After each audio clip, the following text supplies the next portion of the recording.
afternoon. Hello, Philippines, and hello, world. And this is the headlines of our news.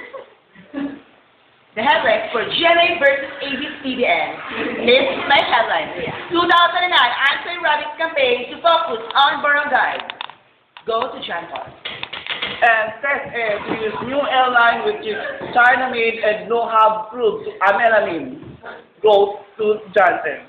Free up lang makalipas ang 10 minuto ng alas 3 ng hapon. Ngayong Thursday of November 6, 2008. First subject, Filipino. Second subject, English. Third subject is the mathematics. And the fourth subject is the BDA or other elective. Hello, Philippines. Hello, world. This is Justin. Now go to John Paul. Thank you. Good afternoon. I am John Paul Mendoza and you are watching ABS-CBN News Patrol. 2009 anti-rabies campaign focused in barangays. On its way to achieving rabies on 21 status in 2012, the provincial government within a focus of short empowering the barangays and lead to the impeachment of the rabies prevention and the government. And that is the news for today. Thank you and goodbye. Hello, I'm here na naman. This is Jeremy. Chika boom! This last Friday ay nagkaroon ng revelasyon dito sa Catanduanes State College Laboratory High School and the music subject. Kasi daw, mayroong nagdaya sa periodical exam nila. At, hindi ko alam kung sino yun. Lahat kami, pinatayo, pinaresearch isa-isa. Ito pa. Sabi daw, mag-retake kami ng exam. Kayo ba mag-retake? Hindi namin kaya mag-retake ng exam.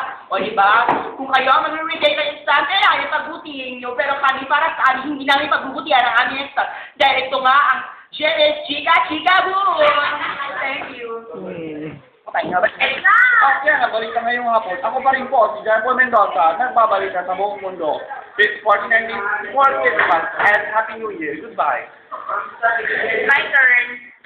Hello, Philippines. Hello, world. Narito tayo ngayon sa weather lang yan. Kasalukuyan po ang lamig-lamig dito sa Birac, Catanduanes. Pero ang mga kabataan na hindi pa rin nagsasawang maglaro ng patintero dito sa Catanduanes State College Laboratory High School. Subaybayan natin ang kanilang paglalaro. Halika dito.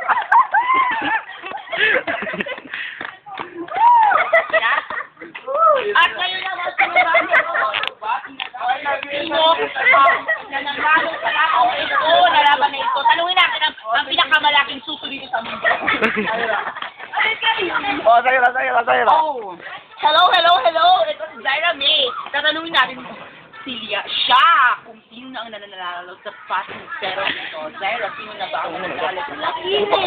Oh, Kimi. Kimi, ang grupo ni Kimi Berlanes na daw nananalo. Ngayon, tanungin naman natin kung sino ang nanalo sa Pinipining Katandungan last weekend. Narito naman si Maria Queen. Hello, Silly. Hi, Johnson. Sino nanalo sa Pinipining Katandungan last weekend sa iyong palagay? Last weekend? I thought it was last month.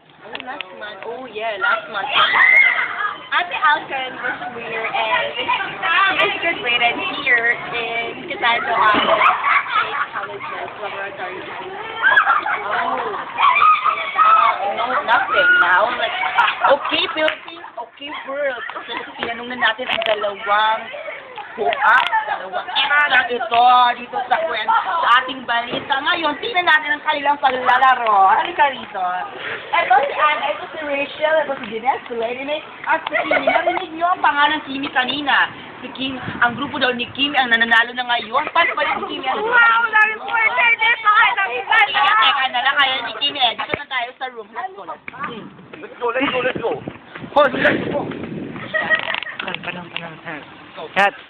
Para sa ating ulat panahon, kasalukuyang sinabi ni Carly Baron na namatay ang isang bata dahil nga sa plane crash. Pero kasalukuyan ang Kasalukuyan pa rin po panahon. Ang lakas ng hangin para na ako nakalbugin.